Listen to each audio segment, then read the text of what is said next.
ನಿನಗೆ ಎಷ್ಟು ಸಲ ಹೇಳಿದೀನಿ ಸುಳ್ಳು ಹೇಳಿ ಬದುಕೋ ಅವಶ್ಯಕತೆ ನಮ್ಗಿಲ್ಲ ಅಂತ. ನಿನ್ಗೆ ಯಾಕೆ ಅರ್ಥ ಆಗಲ್ಲ? ಸುಳ್ಳು ಹೇಳುವಂತ ಪ್ರಮೇಯ ಏನಿತ್ತು? ಅನಿ, ಸುಮ್ನೆ ಸುತ್ತಿ ಬಳಸಿ ಮಾತಾಡಬೇಡ. ಏನಾಯ್ತು ಅಂತ ಕ್ಲಿಯರ್ ಆಗಿ ಹೇಳು. ಕೆಳಗಡೆ ಮನೆಯವ್ರು ಅದೇನೋ ಪೂಜೆ ಅಂತ ಕರೆದ್ರು. ನನಗೆ ಹೋಗಕ್ ಮನ್ಸಿರ್ಲಿಲ್ಲ. ಹೊಸದಾಗಿ ಬಂದಿದಾರಲ್ಲ ಪರಿಚಯ ಆಗ್ಲಿ ಅಂತ ಹೋದೆ. ಆದ್ರೆ ಅವರು ಹಣೆಗಿಟ್ಟಿಲ್ಲ, ತಾಳಿ ಕಟ್ಟಿಲ್ಲ, ಯಜಮಾನ್ರು, ಹಸ್ಬೆಂಡು, ಬರೀ ಇದೇ ಮಾತು. ಪ್ರಸಾದ ತಗೊಳ್ಳಿ ಅಂತ ಕರೀತಾ ಇದ್ರು, ತಗೊಳ್ದೆ ಬಂದ್ಬಿಟ್ಟೆ. ಅನಿ, ಬೆಂಗಳೂರಿನಲ್ಲಿ ಮನೆ ಕೊಡ್ಬೇಕಾದ್ರೆ 100 ಪ್ರಶ್ನೆ ಕೇಳ್ತಾರೆ. ಮದ್ವೆ ಆದವ್ರಿಗೆ ಕೊಡಲ್ಲ, ಬ್ಯಾಚುಲರ್ಸ್ಗಂತೂ ಕೇಳಲೇಬೇಡ. ಇನ್ನು ನಮ್ಮ ತರ ಬದುಕೋರ್ಗೆ ಮನೆ ಕೊಡ್ತಾರ? ನೀನೇ ಹೇಳು. ಅದಕ್ಕೆ ಬ್ರೋಕರ್ ಏನಾದ್ರೂ ಸುಳ್ಳು ಹೇಳಿರ್ಬೋದಪ್ಪ.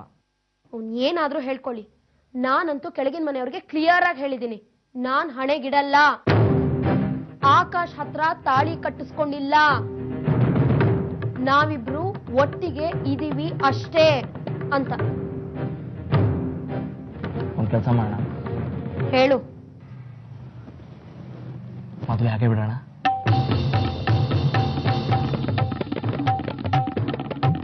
ನೆವರ್. ನನ್ನ ಜೀವನದಲ್ಲಿ ಮದುವೆ ಅನ್ನೋ ಶಬ್ದ ಬರಲ್ಲ. ಮೈಂಡ್. ಮೇಡಮ್, ಅನುಷ್ ಅವ್ರ ಮದ್ವೆ ಆಯ್ತಲ್ಲ? ಆಗಿರುತ್ತೆ. ನಿನ್ನೆ ಅಂತ ತಾನೇ ಅವಳು ಹೇಳಿದ್ದು. ನಿಮ್ ತಂದೆಯವರು ಮದ್ವೆಗೆ ಹೋಗ್ಲಿಲ್ಲ. ಅವ್ರ ಪರವಾಗಿ ನಾನೇ ಸಂಜೆ ಅನುಷ್ ಅವ್ರಿಗೆ ಫೋನ್ ಮಾಡಿ ವಿಷಯ ತಿಳಿಸ್ದೆ. ಗುಡ್. ಹಾಗೆ ನನ್ನ ವಿಷಯ ತಿಳಿಸ್ಬಿಡ್ಬೇಕಿತ್ತು. ಸ್ವಂತ ತಂಗಿ ಮದ್ವೆ ಆಗ್ತಿದ್ದಾರೆ. ನೀವು 5 ನಿಮಿಷ ಹೋಗಿ ಆಶೀರ್ವಾದ ಮಾಡಿದ್ದಿದ್ರೆ ಚೆನ್ನಾಗಿರ್ತಿತ್ತಲ್ವಾ? ಶಶಿಕಲಾ, ಈ ಮದುವೆ ಅನ್ನೋ ಒಂದು ಸಣ್ಣ ಸಮಾರಂಭಕ್ಕಿಂತ ಅದರಿಂದ ಆಚೆ ಇರೋ ದೊಡ್ಡ ಬದುಕು ನನಗೆ ತುಂಬಾ ಇಂಪಾರ್ಟೆಂಟ್. ನಾನು ಆ ವಿಷಯದಲ್ಲಿ ತುಂಬಾ ಪ್ರಾಕ್ಟಿಕಲ್ ಆಗಿ ಯೋಚನೆ ಮಾಡ್ತೀನಿ. Madam, let us not beat around the bush. Shashikala. Hello Vishnu, ನಾನು ಕಣೋ ಪಾರ್ವತಿ. ವಿಷ್ಣು, ನಾಳೆನೇ ನೀನು ಬೆಂಗಳೂರಿಗೆ ಬಂದ್ಬಿಡು. ವಿಷಯ ಏನು ಅಂತ ಇಲ್ಲಿಗೆ ಬಂದ್ಮೇಲೆ ಹೇಳ್ತೀನಿ. ಹೌದು, ಅರ್ಜೆಂಟೇ. ಬರೋವಾಗ ಭಾಗೀರಥಿನೂ ಕರ್ಕೊಂಡ್ ಬಾ. ಬರೋಣ ಅಲ್ಲ, ಇವತ್ತು ರಾತ್ರಿ ಬಸ್ಸಿಗೆ ಹೊರಟು ನಾಳೆ ಬೆಳಗ್ಗೆ ಇಲ್ಲಿ ಇರಬೇಕು ನೀನು.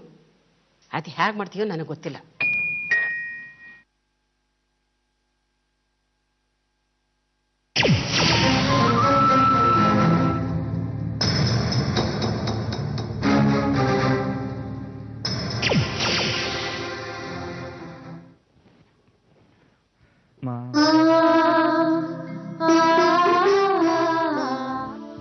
ಶ್ಯಾಮ್, ಏನಿರಲ್ಲ ಹಾಸಿಗೆ ಮೇಲೆಲ್ಲ ಹೂವು?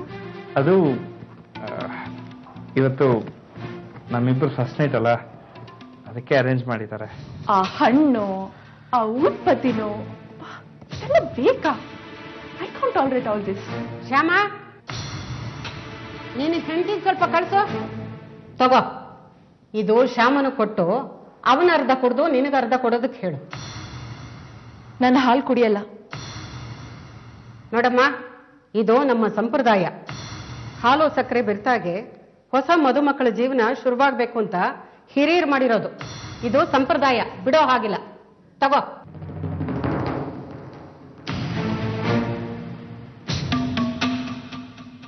ಆಕ್ಚುಲಿ ನನಗೆ ಹಾಲು ಕುಡಿಯೋ ಅಭ್ಯಾಸನೇ ಇಲ್ಲ. ಅದು ಯಾಕೆಂದ್ರೆ ನಮ್ಮ ಕಡೆ ಎಲ್ಲ ಫಸ್ಟ್ ನೈಟು ಅಂದ್ರೆ ಬಾದಾಮಿ ಹಾಲು ತಂದ್ಕೊಡೋದು ಸಂಪ್ರದಾಯ. ನಾನು ಹಾಲಿನ ಲೋಟವನ್ನ ಹಿಡ್ಕೊಂಡು ನಾಚ್ಕೊಂಡು ಬಳುಕುತ್ತಾ ಪತಿರಾಯರ ಹತ್ರ ಬರ್ತೀನಿ. ನಿಧಾನವಾಗಿ ತಲೆ ಮೇಲಿನ ಸೆರಗನ್ನ ಸರಿಸಿ ಹಾಲಿನ ಲೋಟದಲ್ಲಿ ಅರ್ಧ ಹಾಲನ್ನ ನೀರು ಕುಡಿದು ಮಿಕ್ಕರ್ಧ ಹಾಲನ್ನ ನನಗೆ ಕುಡಿಸ್ತೀರಿ.